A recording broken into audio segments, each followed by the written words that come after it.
Chapter 18. Dispossessed. As the girls alighted from the car and moved towards Jenny Gates and her children, one glance assured them that the shed bore a new door which had been boarded and nailed shut. "Why, Jenny, you're not dispossessed," Penny exclaimed in amazement. The woman's disconsolated face brightened at the sight of the girls. "The sheriff done it," she said. "He snuck up here right after Joe went out on the river this morning. He says we can't live here no more." "This must be Gus Comstock's work," replied Penny indignantly. "Yet one would think he would be well occupied with his own brand of troubles." "Probably he notified the sheriff before Jerry's disappearance," remarked Louise. "Maybe the day when he tumbled into the water." "Yes, that would be my guess," Penny nodded. "But it doesn't help the matter. Once an order goes into effect, it's hard to get it rescinded." "I don't know what'll become of us now," Jenny said dejectedly. "Wish we had our houseboat, ma'am." "Ma," Jed added wistfully. "Don't talk about it, Jed," his mother replied. "Dreaming about your troubles is sure bad luck.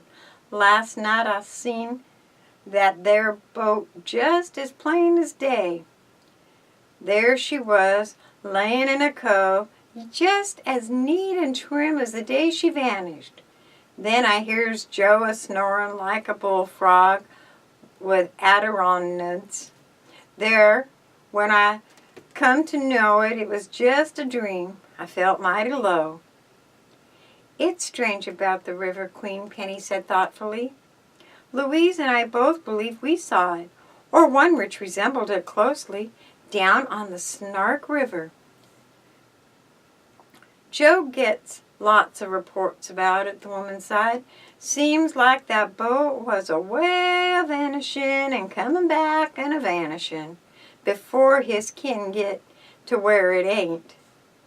Despite her own worries and reluctant to devote any time to the problem of the missing houseboat, Penny decided to take the troubles of the Gates family under her shoulder. "Now, don't you do any worrying, Jenny," she said comfortingly. "Before nightfall, I'll find you another place for you to live, and we'll do our best to get you back on the river before long." "That's mighty sweet of you, Miss Penny," returned Jenny. "I really don't see why you put yourself out for the likes of we-uns. You ain't a-beholden to us for nothin' I can make out, but I guess some folks is that way. Doing a good turn comes natural to 'em." "It isn't all one-sided," replied Penny. "Your husband is doing a great favor for us, too." Leaving Mrs. Gates and her children to guard their meager possessions, the girls resumed their journey. "You've left yourself in for trouble, in my opinion," voiced Louise.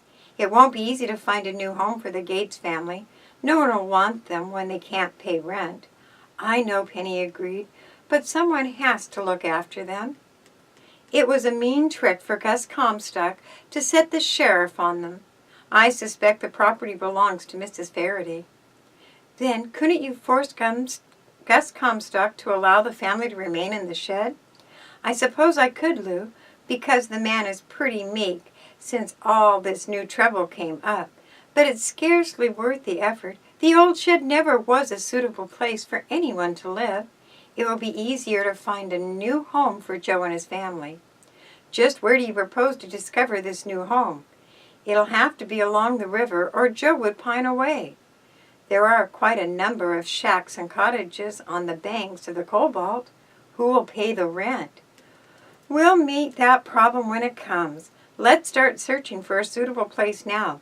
Incidentally, we'll keep our eyes and ears open for any information regarding Jerry." "What could we hope to learn, Penny?" "Well, there's an outside chance he's being held a prisoner in some old shack along the river." "You're assuming he was spirited away from the old mansion?" protested Louise. "How could anyone have entered the house without so many persons on guard?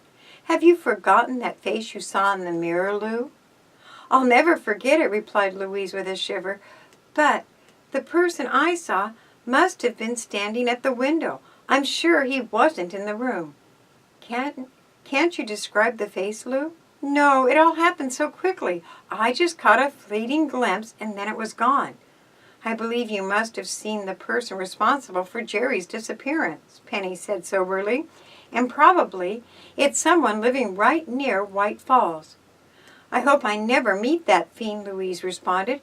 "Just the recollection of that face gave me a horrible nightmare." "I'd attempt anything if it would bring Jerry back," Penny said grimly. She fell silent, occupied with her unpleasant thoughts. Selecting a roadside which took them along the river, the girls kept close watch for empty shacks.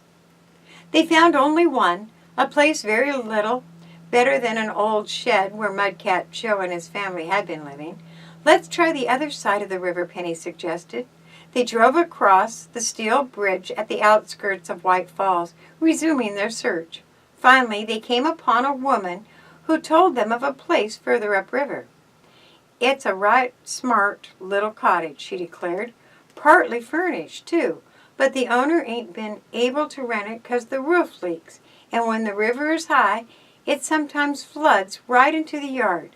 Penny jotted down the name of the man who owned the cottage and then, casually, changing the subject, tried to learn if the woman had noticed anything amiss in the vicinity during the night of Jerry Livingston's disappearance.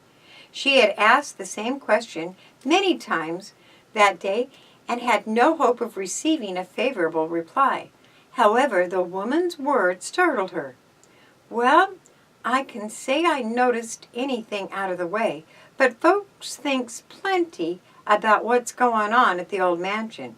It looks mighty queer to me that they're a dragging the river for a body.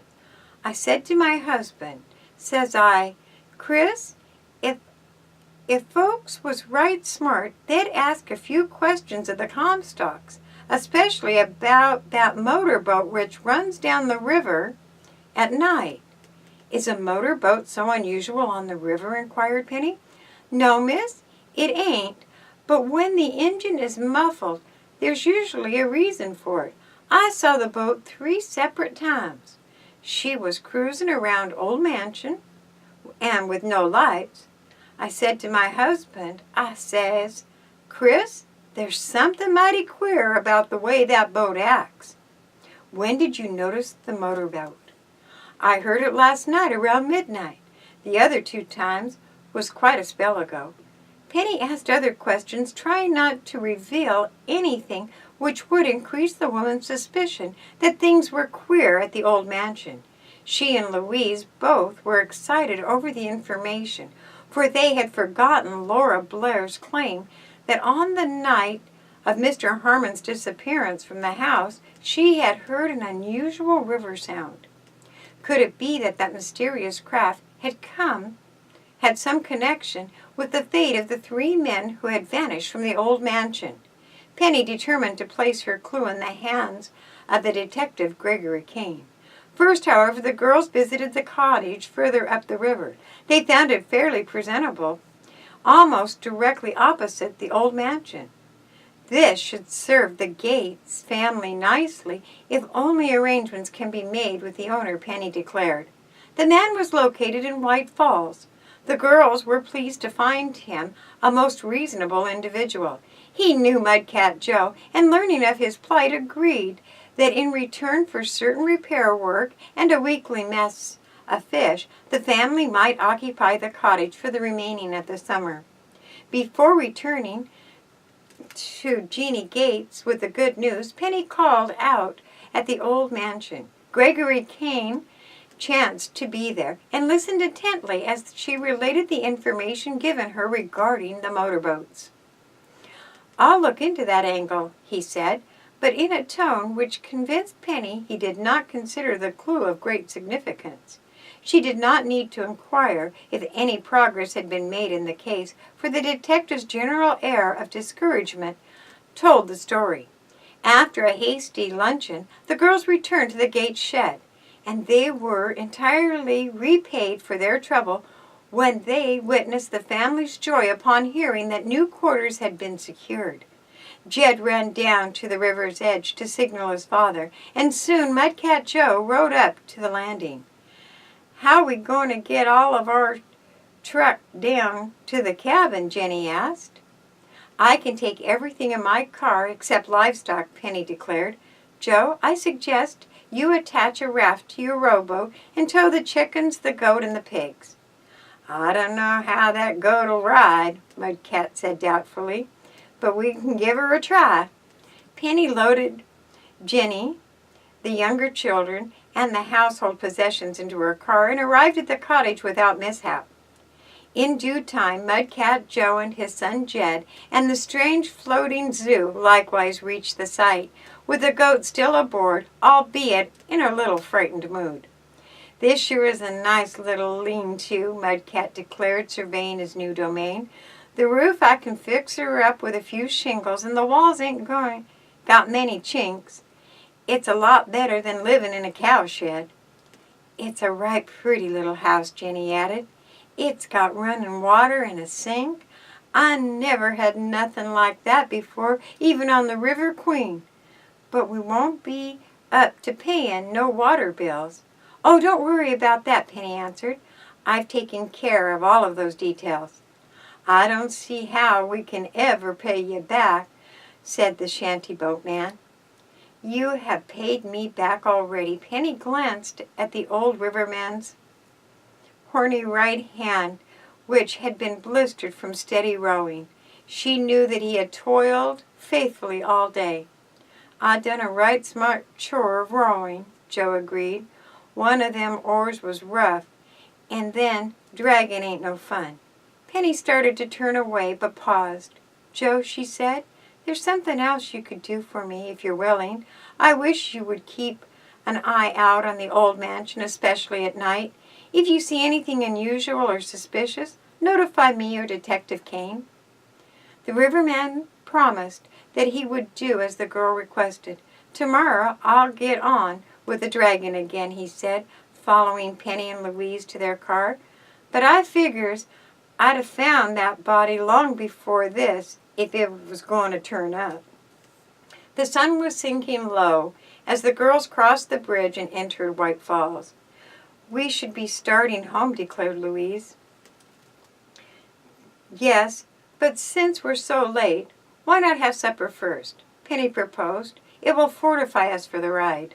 Not wishing to have Lem Var ask them inquisitive questions, they sought another cafe further down the street. By the time they had finished their meal and were starting for Riverview, it had grown quite dark.